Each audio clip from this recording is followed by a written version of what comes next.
Bonjour à tous, bienvenue pour cette 14e émission des Clés de l'Immo, les clés de l'immobilier, ici en direct depuis le studio télé du Figaro, sur la page de Figaro Live.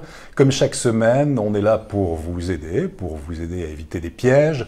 Dans l'immobilier, vous qui souhaitez acheter un bien, une maison, un appartement, vendre, investir, vous vous posez beaucoup de questions. C'est tout à fait normal et on est là pour y répondre chaque vendredi entre 13h et 13h30 avec un expert. Alors la semaine dernière, on a parlé de financement dans le neuf, on a parlé également de crédit immobilier. Aujourd'hui, on va revenir aux fondamentaux. Les fondamentaux, c'est l'achat et la vente d'un bien.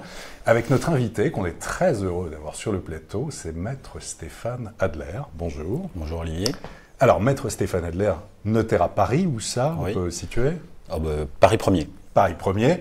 De la Chambre des notaires de Paris, qui est notre partenaire. Un mot sur la Chambre des notaires de Paris? Écoutez, une institution qui a beaucoup de travail, puisque nécessairement le nombre de notaires a augmenté considérablement, donc nécessairement très occupé. Alors, vous allez répondre, en étant très clair, bien sûr, Maître Adler, mais ça, je me fais pas de soucis, ça va très bien se passer.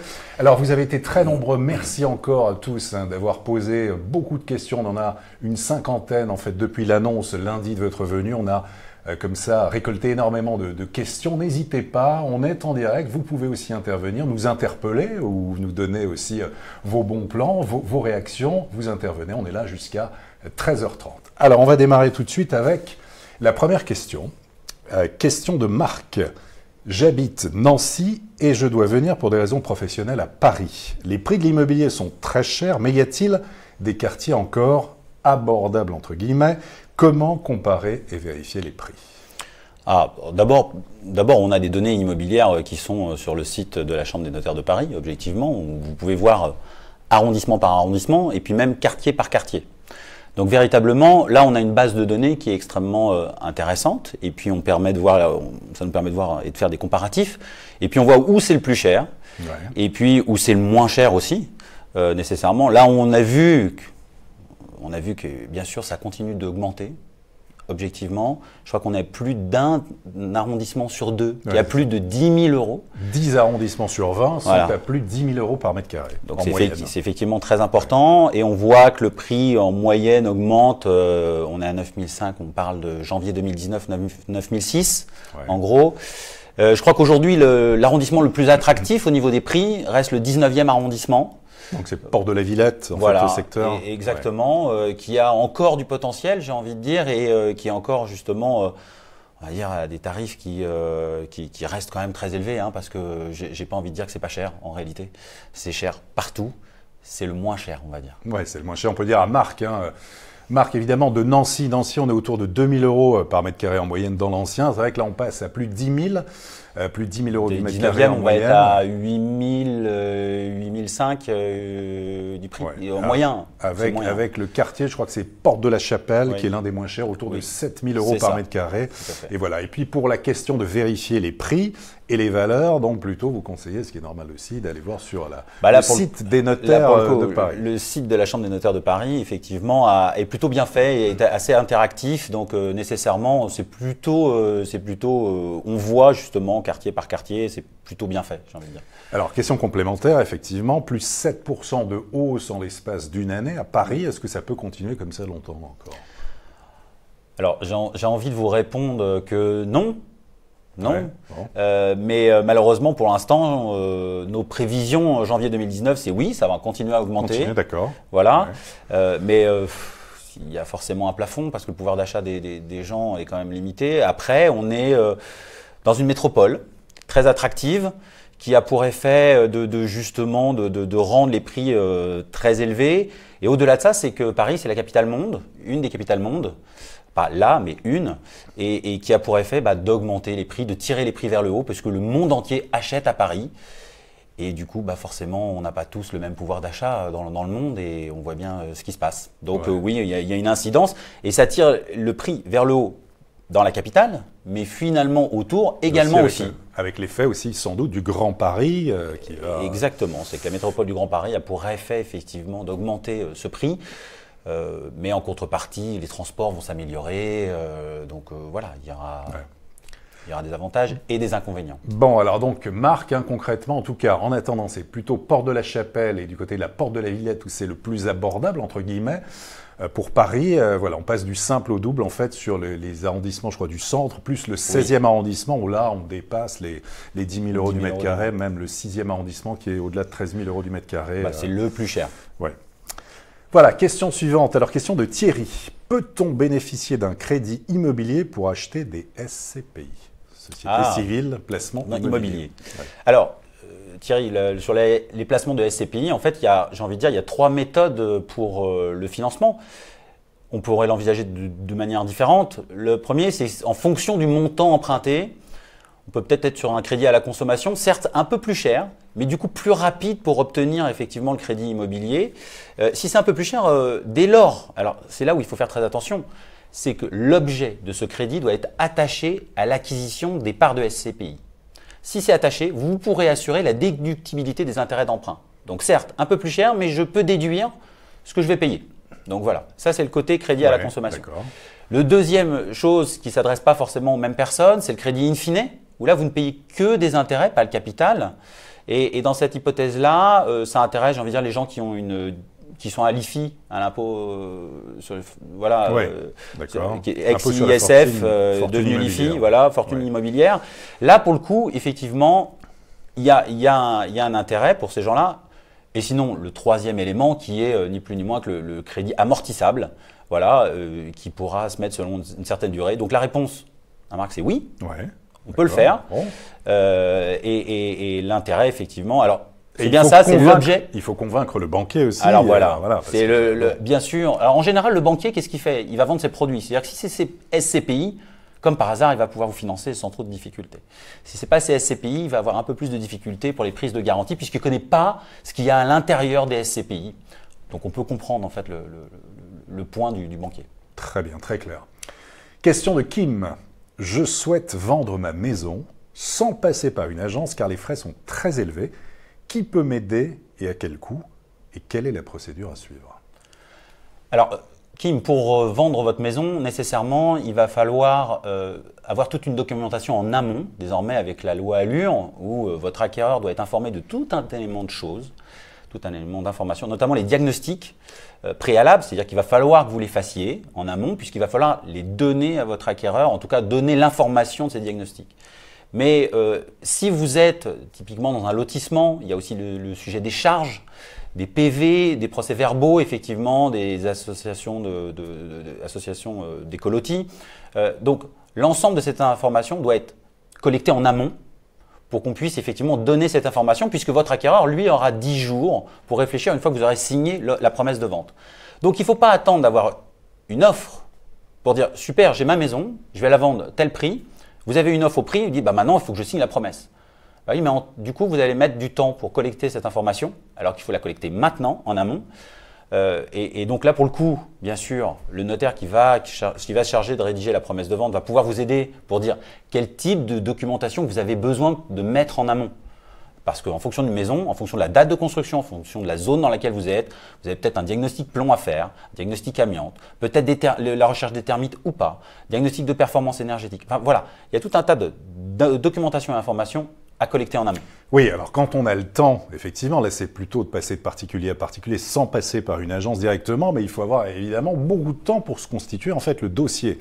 Alors après, au-delà de ça, il y a aussi la question, est-ce qu'il y a de plus en plus aussi de négociateurs notaires, immobilier.notaire aussi, qui peuvent s'occuper de la vente, voire même des ventes aux enchères, pourquoi pas? Kim nous dit, je voudrais vendre ma maison sans passer par une agence immobilière. Il y a plusieurs façons de la vendre. Alors aujourd'hui, j'ai envie de dire, en plus sur Paris, on a décidé en fait de développer cette activité, donc j'ai envie de vous dire… Parce que ça ne se sait pas beaucoup, ça justement, qu'on peut passer par un notaire pour s'occuper du début à la fin. Justement. Dans le reste de la France, j'ai envie de vous dire que oui, Paris était un peu à part. Le notariat parisien au sens large, Île-de-France, j'ai envie de vous dire en général, effectivement on était un peu à part.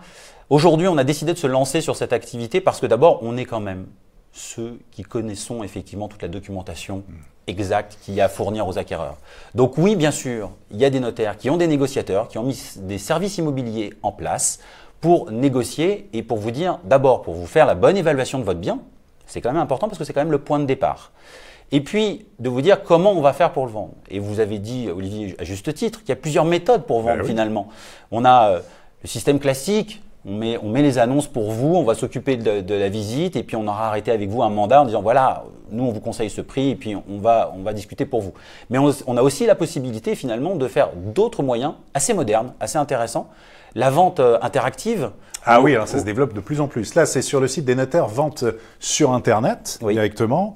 Enfin, quand on dit vente sur Internet, on n'achète pas directement le bien, on va le visiter. Enfin, il y a toute une procédure quand même. Tout à fait. Il y a toute une procédure en amont où vous visitez le bien et de l'autre, en fait, on va le mettre en ligne. C'est-à-dire que vous allez pouvoir faire vos offres. C'est-à-dire qu'on va vous dire, vous avez 48 heures pour déposer vos offres. Et puis, le vendeur, lui, va choisir en fait pas forcément la dernière offre, celle qui lui convient le mieux. C'est-à-dire que celle qui sera la dernière offre pourra dire, bah moi, écoutez, je vous en offre tant, mais je finance à 150%. Peut-être que l'offre en dessous, finalement, était peut-être un peu moins chère, mais en réalité, sans condition suspensive de financement. Et donc, c'est un véritable argument, j'ai envie de vous dire. Et puis, du coup, une fois qu'on a cette offre, que le vendeur l'a choisie, eh ben, on signe la promesse de vente qui est déjà prête en réalité. Donc, dans la semaine qui suit, on signe la promesse de vente. Et puis, Olivier, vous avez dit à juste titre, il y a encore le dernier élément qui est la vente aux enchères. Oui. Où là, c'est public. On a des séances au Châtelet qu'on organise. Ça, c'est tous les mardis à la Chambre des notaires de Paris, au Châtelet, avenue Victoria. Hein, absolument.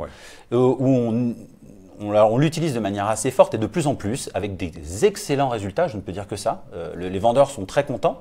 Les acquéreurs aussi, parce que du coup, en fait, il y a des produits qui n'étaient pas sur le marché, que l'on met comme ça avec tout est arrêté. Et donc, le vendeur sait qu'en fait, lorsque le marteau tombe, enfin plutôt lorsque la lumière s'éteint, d'ailleurs. La bougie, le feu de la bougie. C'est pour ça que je dis la lumière s'éteint. Oui, absolument. Et bien nécessairement, c'est adjugé et donc c'est vendu. Voilà. Et donc là, on a un laps de temps qui est clair et précis. Et on peut mettre prix de réserve. Donc on peut se dire qu'en dessous d'un certain prix, je ne vendrai pas. Dès lors qu'en fait, on a suivi l'évaluation retenue par les experts qui seront passés et qui auront valorisé ça. Voilà, en tout cas, là, effectivement, c'est une bonne idée, une façon de vendre un peu différemment, mais pour le vendeur, voilà, typiquement Kim, hein, pour votre maison, pourquoi pas. En région aussi, ça se développe énormément. Il y a à Paris, mais dans quasiment toutes les villes de France, ce système de vente aux enchères, plus les ventes aux enchères interactives là, sur Internet. Très bien. Question de Jean-Marc. Alors, quel est l'impact économique de l'achat d'un bien neuf versus un bien déjà habité, un bien ancien? Il est souvent écrit que c'est moins cher car l'on parle des frais de taxes, mais d'après ce que je vois, nous dit Jean-Marc, c'est franchement plus cher à l'achat et le delta demeure après consolidation des frais de taxes. Oui, alors, effectivement, je pense qu'on va détailler le prix en fait en réalité pour comprendre les choses parce que nécessairement, quand on vend du neuf, c'est un prix qui est soumis à la TVA immobilière. Donc, c'est 20%. On parle d'un prix TTC. Donc, nécessairement, si vous dites, j'achète un bien neuf qui vaut 120 000 euros. Bah oui, vous avez 20 000 euros de taxes de TVA, en fait, sur le bien.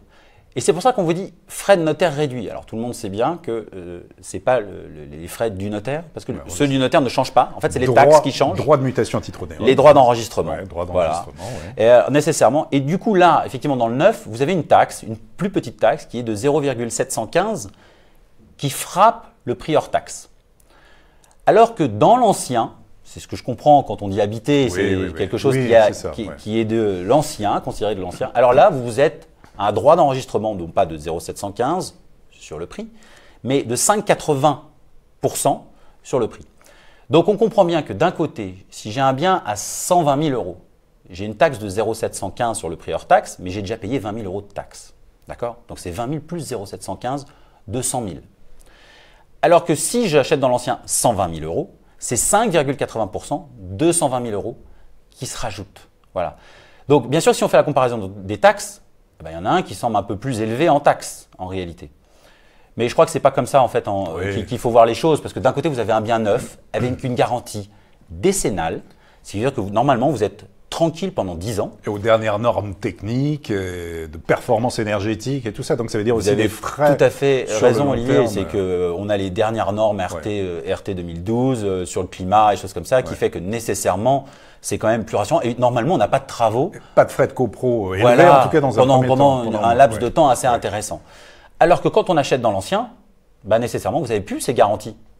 Vous n'êtes plus. Donc, s'il y a des travaux, c'est pas les assurances dommages d'ouvrage qui vont les prendre. Ouais. C'est vous qui allez les payer en fonction de vos millièmes au sein de la copropriété. Donc, on ne parle pas de la même chose. Oui, et les droits de mutation, quand même, donc, dans le neuf, sont moins chers, c'est 2 à 3% sur la valeur du bien, alors que dans l'ancien, c'est autour de 8% à peu près, c'est ça. Tout cumulé, en fait. Ouais. Quand on fait le cumul des honoraires du notaire et des droits d'enregistrement, vous avez raison, on est à 2% en gros sur le neuf, entre 2 et 3 après en fonction du financement. Et puis, oui, on est à 8% dans l'ancien. Oui.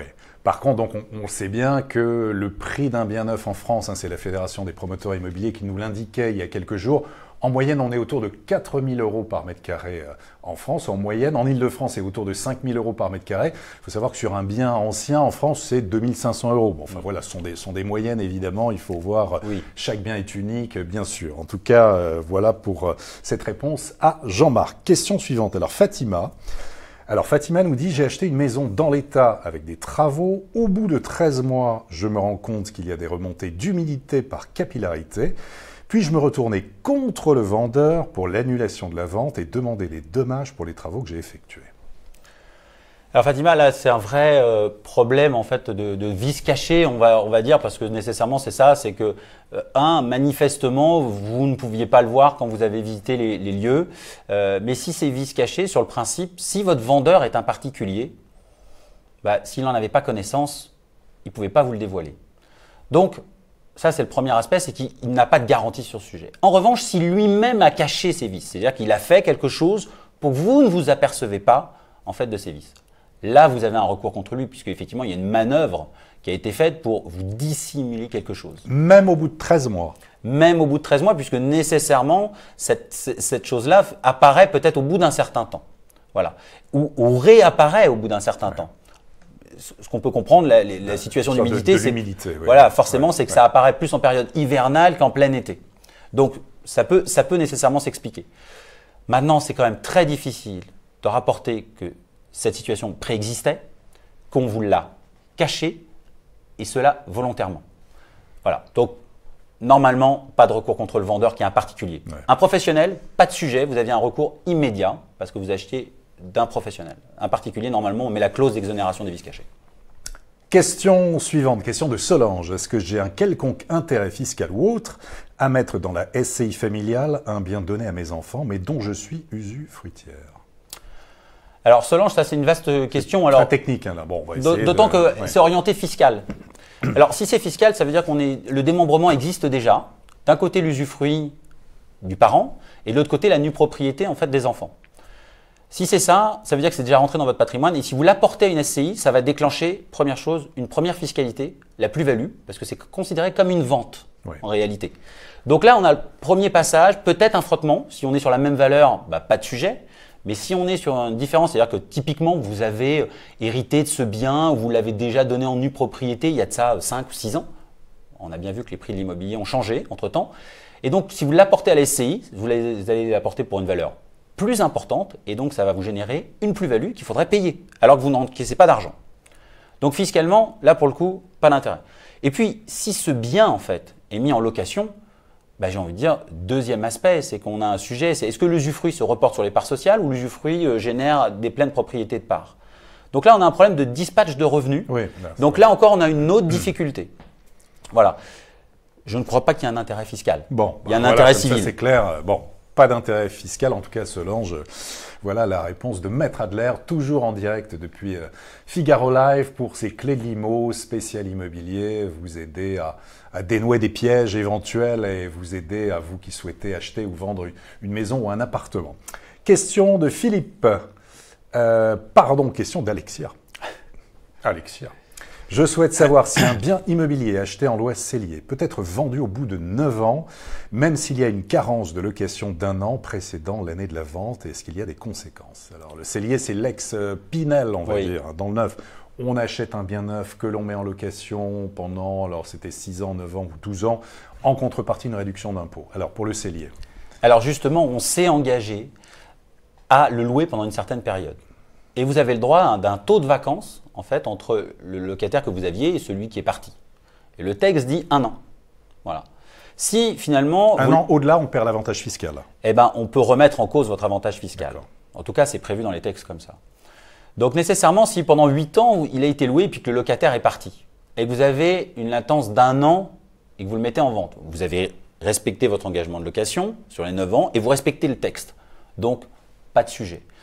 En revanche, il ne faut pas dépasser cette année. C'est là où c'est dangereux en réalité, puisque nécessairement, si vous le mettez en vente, que vous ne l'avez pas vendu et que vous avez dépassé 1 an, bah là, on a peut-être un risque. Oui, absolument. Voilà. Donc là, il faut faire très très attention parce que l'administration fiscale, quand même, elle est d'accord pour donner des avantages, mais elle est aussi d'accord pour les reprendre très vite si vous ne respectez pas les textes. Oui, absolument. Alors, question suivante. Philippe, quels sont les documents, certificats de diagnostic à fournir avant le compromis de vente? Ah bah on en parlait. Des questions qui reviennent régulièrement sur les diagnostics. On en parlait tout à l'heure en réalité. Et là, tout dépend de votre bien que vous mettez en vente. Soit vous avez une maison et donc on va regarder la date de construction pour savoir si on doit refaire la recherche d'amiante, si on doit faire la recherche de plomb, si on doit faire la recherche de l'assainissement. En revanche, il y a des diagnostics qui s'appliquent à tous les biens immobiliers, qui sont l'électricité. Et encore, j'ai envie de dire, si vous avez une l'électricité qui est neuve depuis moins de 15 ans, pas de souci en réalité. Sinon, il faut le faire, le diagnostic électrique qui est valable 3 ans, comme le gaz. Donc, vous avez le diagnostic de performance énergétique qui est valable 10 ans. Je crois que j'ai fait le tour. Ah, l'état des risques et pollution qui est valable 6 mois. Si vous êtes dans une zone à risque de termites. Sol, termites, c'est ça. Sol et termites aussi. Alors, il y a l'état des risques pollution et l'état des risques termites. L'état des risques pollution, c'est qu'on vous dit dans la zone dans laquelle vous êtes, au regard des différentes activités dites de nature polluante ou à risque. D'accord.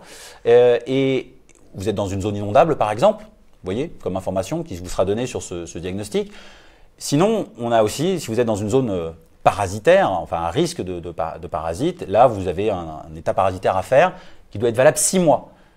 Et on a aussi les mérules, qui est un champignon qui, en fonction des zones, notamment en Bretagne, Normandie, un peu humide, on va dire, et ben là, vous devez rechercher la mérule, qui est un champignon lignivore qui vous pourrit un peu tout. Et là aussi, vous devez avoir un diagnostic de moins de 6 mois. Oui, donc au total, ça fait quoi? Une dizaine à peu près de diagnostics. Oui. Sachant que la loi Elan, évolution du logement, de l'aménagement et du numérique, permet maintenant aussi beaucoup de dématérialiser énormément. Ça, c'est pour la communication. Pour la communication aussi. Pour la communication, mais en tout cas, il va falloir les faire et les donner en amont. Très bien. Question de Thibault. Merci Thibault. Les questions. Alors, la nouvelle loi sur le logement va-t-elle changer les règles de délai de préavis d'un locataire à son propriétaire quand il est question de congé? Alors, non, en fait, ça ne change pas, sauf qu'en réalité, on vient nous créer un nouveau bail, qui dit bail mobilité. Je mets entre guillemets, puisque j'ai envie de dire, quelque part, c'est tout nouveau, qui ne doit pas dépasser plus de 10 mois, sauf erreur de ma part. De 1 mois à 10 mois non renouvelable, voilà, qui peut être reconductible une fois dans la limite de ces 10 mois. Exactement. Et là, on a un préavis en fait d'1 mois pour quitter les lieux, en réalité. C'est-à-dire qu'on a un bail de 10 mois, on peut dire au bout d'1 mois, je m'en vais.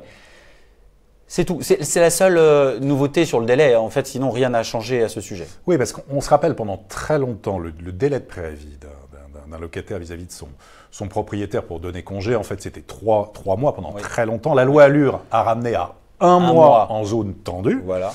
Là, il était question de revenir à 2 mois et en fait, finalement, ça ne bouge pas. Donc, c'est 1 mois. C'est toujours 1 mois. Un locataire a 1 mois pour donner son congé. Pour donner son congé, et notamment s'il est en zone tendue, il n'y a pas besoin d'expliquer, de dire qu'il y a une mutation professionnelle, un transfert, etc., etc. Question suivante, Silly. Alors Silly, j'habite dans un immeuble à Antibes, en rez-de-chaussée avec petit jardin, très bien, et je souhaiterais créer une véranda. Faut-il obligatoirement un permis de construire et pour quelle surface? Alors, là, il faut découper la réponse en deux, j'ai envie de dire, parce que nécessairement, ça devient un peu technique. Alors, il y a 2 choses, parce qu'il va falloir parler de différentes autorisations. Il y a l'autorisation d'urbanisme et l'autorisation de la copropriété. Parce que j'ai bien compris, c'est un appartement en rez-de-jardin.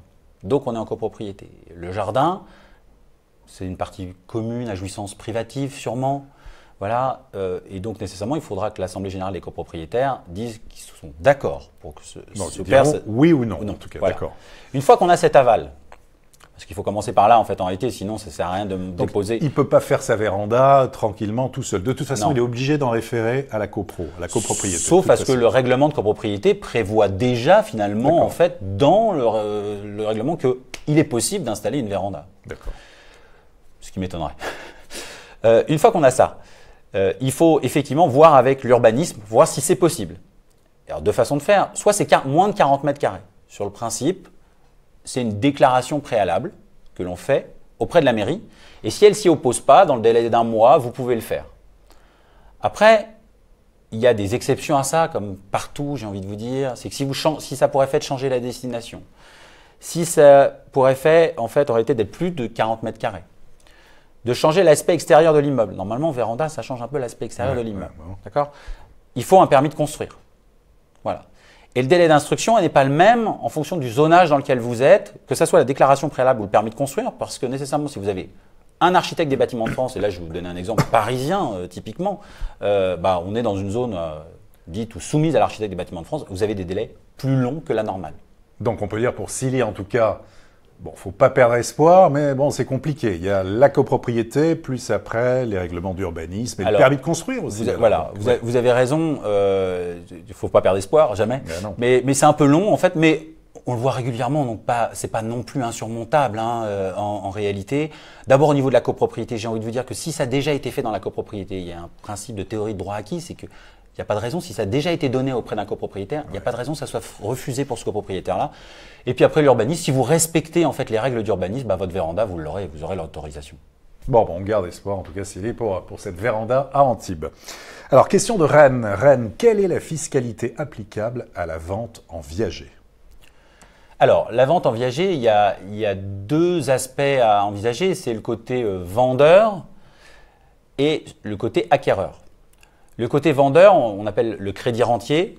Donc, c'est celui qui va vendre son bien, qui va pouvoir rester dans les lieux et toucher une rente. Si c'est sa résidence principale, aucune fiscalité sur son prix de vente. Il faut déjà l'intégrer parce que c'est quand même important. Et puis, le deuxième élément, c'est que le principe de la vente en viager, c'est que normalement, on touche une rente tous les mois, voilà, qui peut être soit effectivement de la durée de vie de la personne, soit même on peut prévoir un délai en fait pendant X années. Alors là, tout dépend en fait de l'âge du crédit rentier, du vendeur. Plus vous êtes âgé, plus la rente que vous touchez, que vous devez déclarer au titre de votre impôt sur le revenu en fait, aura finalement une réfaction. Et donc plus vous êtes âgé, plus vous mettez un abattement de 40, 50 ou 60% sur cette rente et vous ne déclarez en fait que le différentiel. Et qui paye la taxe foncière ? Alors, c'est l'acquéreur, c'est le propriétaire. Qui ne devient propriétaire qu'au décès en fait. Alors non. En fait, justement, la vente en viager, celui qui a acheté devient propriétaire le jour où il a signé. Il est propriétaire. Oui. C'est pour ça qu'il a la taxe foncière.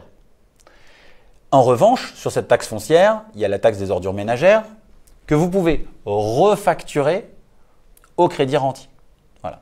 Et il y a tout un texte sur les charges aussi liées à cette vie, puisque nécessairement il y a celui qui vit dedans, qui doit payer les charges courantes. J'ai envie de vous dire, en fait, presque comme celui du locataire. Il paye ses charges. Voilà. Et vous avez les charges propriétaires.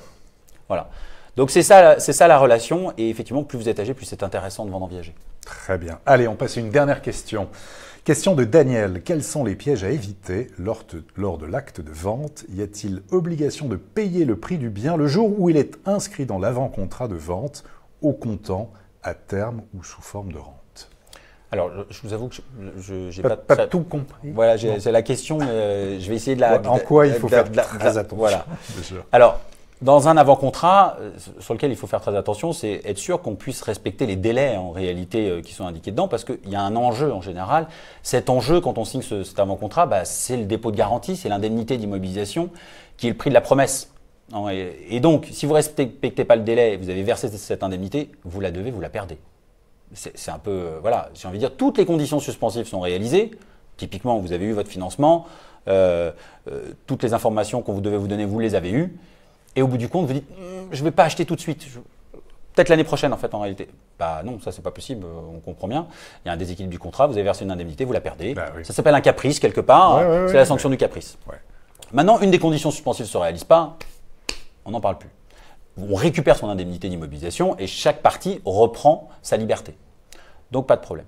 Maintenant, quand on dit les modalités de paiement, elles sont arrêtées dans l'avant-contrat normalement. Soit effectivement c'est un paiement comptant, soit on le dit que c'est un paiement à terme, parce que si les modalités changent, eh ben parfois on est obligé de renotifier certains droits. Je vais vous donner un exemple, ni plus ni moins. Si aujourd'hui je vous dis que je vous vends, Olivier, mon appartement, mais que vous avez 6 ans pour le payer, ou comptant, et que la mairie a un droit de préemption sur mon appartement, forcément pour elle, ce n'est pas la même chose d'acheter tout de suite ou payer dans 6 ans.